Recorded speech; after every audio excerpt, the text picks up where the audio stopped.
आजकल भारत जिस तरीके से चाले चल रहा है ना, सामने वाला कंफ्यूज होकर बैठा है। ऐसा लगता है जैसे डोनाल्ड ट्रंप ने कई देशों को प्रभावित कर दिया है और डोनाल्ड ट्रंप के कुछ गुणों को भारत भी ले रहा है। अब मैं ऐसा क्यों कह रही हूँ? ऐसा कहने के पीछे कारण है, अचानक से चाइना बड़ी जोर से तिल मिलाया है, जानेंगे। वहीं दूसरी तरफ स्क्रीन पे ये जो तस्वीरें देख रहे हैं ना, ये तस्वीरें बड़ी कहानी को बदलने वाली। और क्या हुआ है जो इतनी ज्यादा बौखलाहट चाइना के तरफ से निकल कर आई है, जानेंगे। जियोपॉलिटिक्स में क्या कुछ चल रहा है, हमेशा की तरह जानने को मिलेगा बहुत कुछ। आइए जानते हैं इन खबरों को विस्तार से। अब ये संजोग तो बिल्कुल नहीं हो सकता है, बिल्कुल एक तरीके से सोचा समझा, बहुत प्लान्ड किया हुआ ये घटना हो रही है। क्या घटना हो रही है? स्क्रीन पे एक वीडियो देखिए। बांग्लादेश के पीएम के साथ मुलाकात कर रहे हैं भारत के राजदूत दिनेश त्रिवेदी। अब जो लोग ये सोच रहे हैं कि अच्छा इन्होंने रिक्वेस्ट किया होगा ना, तो फिर तारिक रहमान ने मिलने के लिए, मुलाकात के लिए समय दे दी होगी, कौन सी बड़ी बात है इसमें। तो आपको बता दूं, जरा जो ये 4 लोग बैठे हैं ना, इसको जरा देखिए, इसमें कौन कौन बैठा है। एक तो तारिक रहमान है खुद, यानी बांग्लादेश के पीएम। दूसरी तरफ उनके बगल में एक और हैं, ये हैं खलीलुर रहमान, बांग्लादेश के विदेश मंत्री। और साथ ही साथ आपको बता दूं, यूनुस के कार्यकाल में ये एनएसए रह चुके हैं और ये वो हैं जिन्हें अमेरिका का बेहद खास भी माना जाता है, अमेरिकी समर्थक भी माना जाता है। इसके अलावे कौन है? इसके अलावे इनके पॉलिसी मेकर हैं। अब इतने बड़े बड़े लोगों के बीच में राजदूत की मुलाकात हो रही है, तो ये जो बैठक है, ये बैठक कोई सामान्य बैठक तो है नहीं। आपको बता दूं, बांग्लादेश के पीएम तारिक रहमान को भारत ने न्योता दिया कि भाई ब्रिक्स में आ जाओ गेस्ट के तौर पर। हालांकि तारिक रहमान ने अभी तक कोई फैसला नहीं सुनाया, लेकिन इसी बीच भारत ने ये भी कहा कि देखो भाई, हमारा तो कोई हाथ नहीं है। अब Sheikh Hasina freedom of speech में बोल रही हैं, तो हम क्या कर सकते हैं।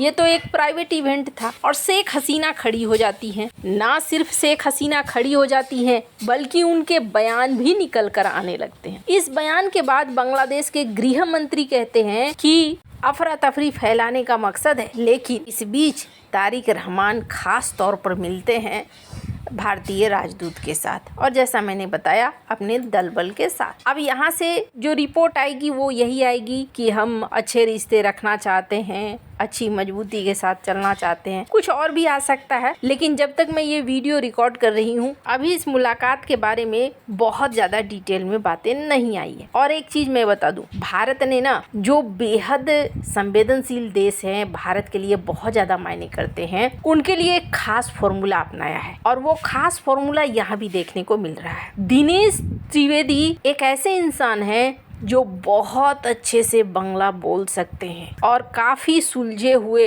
दिमाग के धार वाले इंसान हैं। इनको कच्चा खिलाड़ी मत समझिएगा, ये अपने आप में एक बहुत ही सुलझे हुए राजनेता हैं। वैसे राजदूत के तौर पर आईएफएस ऑफिसर को भेजा जाता है या कैरियर डिप्लोमेट्स को भेजा जाता है, लेकिन इन्हें खास तौर पर ये एक पूर्व केंद्रीय रेल मंत्री रह चुके हैं, पूर्व केंद्रीय स्वास्थ्य मंत्री रह चुके हैं, लोकसभा में सांसद, कई बार राज्यसभा में सांसद, पहले कांग्रेस में थे, फिर जनता दल में, फिर तृणमूल कांग्रेस में, और साल 2021 में टीएमसी छोड़कर बीजेपी में शामिल हुए थे। तो अच्छा खासा इनके पास अनुभव है, वेस्ट बंगाल का भी और बांग्लादेश का भी। इस वजह से भी इन्हें खास तौर पर यहाँ भेजा गया है। खैर, अब ये बांग्ला बहुत अच्छे से बोलते हैं, इसलिए तारिक रहमान के साथ आप देखेंगे बहुत ही अच्छे तरीके से घुले मिले भी दिख रहे हैं। अब इनका रिजल्ट भी दिखेगा। पर जहाँ एक तरफ ये मुलाकात आपने देखी, एक और मुलाकात हो रही है, और ये जो तस्वीर है,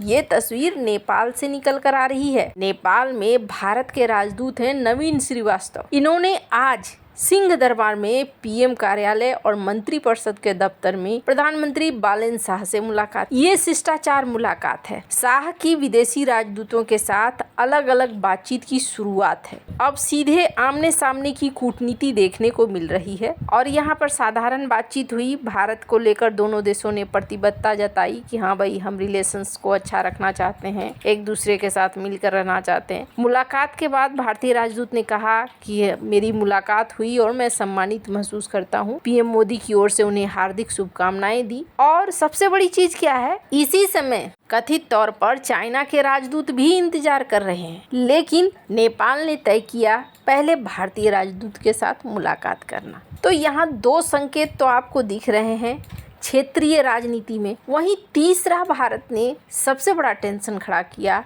जिसके बाद चाइना की तरफ से एकदम लगा जैसे तीर निशाने पर लगा है। स्क्रीन पर एक आर्टिकल देख रहे हैं, ग्लोबल टाइम्स का आर्टिकल, और इस आर्टिकल में लंबी चौड़ी लेख छाप दी गई है। यानी भारत ने जो काम किया उसका रिएक्शन देखने को मिल रहा है, और ये रिएक्शन ना बड़ा मजेदार है। क्यों, मैं इसका कारण आपको बताऊंगी। इन्होंने कहा कि भारत ने 27 जगहों के नाम बदल दिए अरुणाचल प्रदेश में, और इसमें से 4 माउंटेन पासेस हैं और कई लेक के भी इलाके हैं, और चीन इसे स्वीकार नहीं करता है। चीन इस पूरे इलाके को जंगनान कहता है और इसे तिब्बत का हिस्सा बताता है। चीन का प्रतिक्रिया क्या है? चीन ये कह रहा है कि नाम बदलने से क्षेत्र का कानूनी और भौगोलिक कंट्रोल नहीं बदलता है। यही बात तो भारत समझाना चाहता था, और भारत ने पहले इसी तरीके के शब्द इस्तेमाल किए थे। जब चाइना अरुणाचल प्रदेश के जगहों का नाम बदलता था, तब भी भारत यही कहता था कि नाम बदलने से क्षेत्र का कानूनी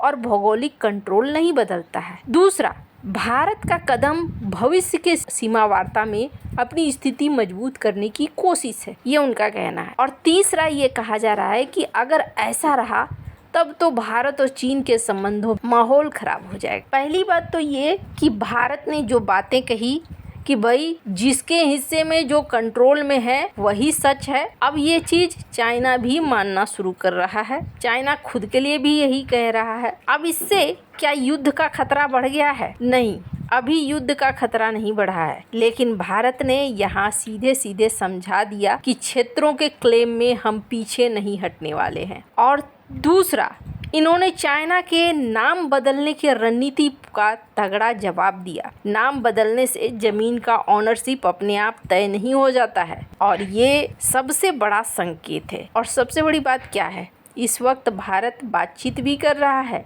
बॉर्डर को लेकर मीटिंग भी हुई है। दूसरा, व्यापार और कनेक्टिविटी में कुछ इलाकों में रीओपनिंग हुई है। बहुत सारे इलाकों से अब चाइना के साथ फिर से व्यापार शुरू किया जा रहा है। लेकिन भारत यहाँ स्पष्ट शब्दों में समझा रहा है कि अब पुरानी रणनीतियाँ काम नहीं आएंगी। आपको क्या लगता है इन सब मामले में? आपकी क्या राय है? कमेंट कर जरूर बताएं। जल्द मिलते हैं अगली वीडियो में नई खबर के साथ।